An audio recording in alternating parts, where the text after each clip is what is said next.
ಕಾವೇರಿ ನಿವಾಸದಲ್ಲಿ ಡಿಸಿಎಂ ಗೃಹ ಸಚಿವರ ಜೊತೆ ಸಿಎಂ ಸಭೆ ಮಾಡಿದ್ರು. ಆರ್ಸಿಬಿಗೆ ಅನುಮತಿ ನೀಡಿದ ದಾಖಲೆಯನ್ನ ಸಿಎಂ ಸಿದ್ದರಾಮಯ್ಯ ಅವರು ಪರಿಶೀಲಿಸಿದ್ದಾರೆ.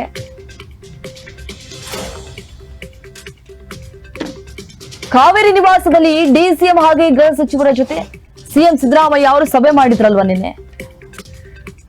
ಆ ಸಂದರ್ಭದಲ್ಲಿ ಆರ್ಸಿಬಿಗೆ ಪರ್ಮಿಷನ್ ನೀಡಿದಂತಹ ಫೈಲ್ಸ್ ಅನ್ನ ಸಿಎಂ ಸಿದ್ದರಾಮಯ್ಯ ಅವರು ಪರಿಶೀಲಿಸಿದ್ದಾರೆ. ನೋಡಿ, ಆರ್ಸಿಬಿ ಅಷ್ಟೇ ಅಲ್ಲ, ಪಂಜಾಬ್ ತಂಡದಿಂದಲೂ ಅಲ್ಲಿನ ಸರ್ಕಾರಕ್ಕೆ ಪತ್ರವನ್ನ ಬರೆದಿದ್ದಾರೆ.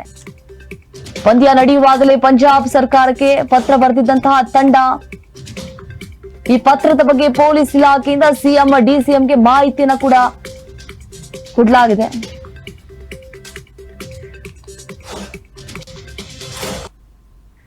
ಆರ್ಸಿಬಿಗೆ ಅನುಮತಿ ನೀಡಿದಂತಹ ದಾಖಲೆಯನ್ನ ನಿನ್ನೆ ಸಿಎಂ ಸಿದ್ದರಾಮಯ್ಯ ಅವರು ಆ ಒಂದು ಸುದ್ದಿಗೋಷ್ಠಿಯಲ್ಲಿ ಪರಿಶೀಲಿಸಿದ್ದಾರೆ. ಡಿಸಿಎಂ ಡಿಕೆ ಶಿವಕುಮಾರ್ ಹಾಗೆ ಗೃಹ ಸಚಿವರಾದಂತಹ ಡಾಕ್ಟರ್ ಜಿ ಪರಮೇಶ್ವರ್ ಅವ್ರ ಜೊತೆ ಚರ್ಚೆ ಮಾಡಲಾಗಿತ್ತು. ಈಗಾಗಲೇ ಕಾಲ್ತುಳಿತ ಪ್ರಕರಣಕ್ಕೆ ಸಂಬಂಧಪಟ್ಟಂತೆ 11 ಜನ ಸಾವನ್ನಪ್ಪಿದ್ದಾರೆ. ಅದಕ್ಕೆ ಸಂಬಂಧಪಟ್ಟಂತೆ ಏನ್ ಮೂಲ ಕಾರಣ ಆಯಿತು ಎಲ್ಲವನ್ನ ಕೂಡ ಅಲ್ಲಿ ಆ ಸಭೆಯಲ್ಲಿ ಚರ್ಚೆ ಮಾಡಲಾಗಿದೆ. ದಾಖಲೆಯನ್ನ ಪರಿಶೀಲಿಸಿದ್ದಾರೆ ಸಿಎಂ ಸಭೆಯ ಇನ್ಸೈಡ್ ಸ್ಟೋರಿ ಇದು.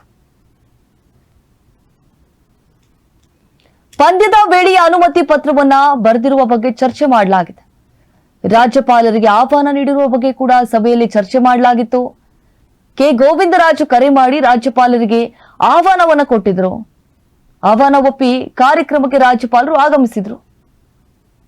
ಮುಂದಿನ ನಿರ್ಧಾರವನ್ನ ಕೈಗೊಳ್ಳುವ ಅಧಿಕಾರ ಸಿಎಂಗೆ ಬಿಟ್ಟಂತಹ ಸಚಿವರು ಏನ್ ತೀರ್ಮಾನವನ್ನ ತೆಗೆದುಕೊಳ್ತೀರಿ ಅನ್ನೋದೇ ಅದು ನಿಮ್ಮ ನಿರ್ಧಾರ ಅಂತ ಹೇಳಿ ಈಗಾಗಲೇ ಸಚಿವರು ಹೇಳ್ಕೊಂಡಿದ್ದಾರೆ. ಕಾವೇರಿ ನಿವಾಸದಲ್ಲಿ ಡಿಸಿಎಂ ಡಿಕೆ ಶಿವಕುಮಾರ್ ಹಾಗೆ ಗೃಹ ಸಚಿವರ ಜೊತೆ ಸಭೆಯನ್ನ ಕೂಡ ಮಾಡಲಾಗಿತ್ತು. ಆರ್ಸಿಬಿಗೆ ಅನುಮತಿಯನ್ನ ನೀಡಿದಂತಹ ದಾಖಲೆಯನ್ನ ಸಿಎಂ ಸಿದ್ದರಾಮಯ್ಯ ಅವರು ಒಂದೊಂದಾಗಿ ಪರಿಶೀಲಿಸಿದ್ದಾರೆ.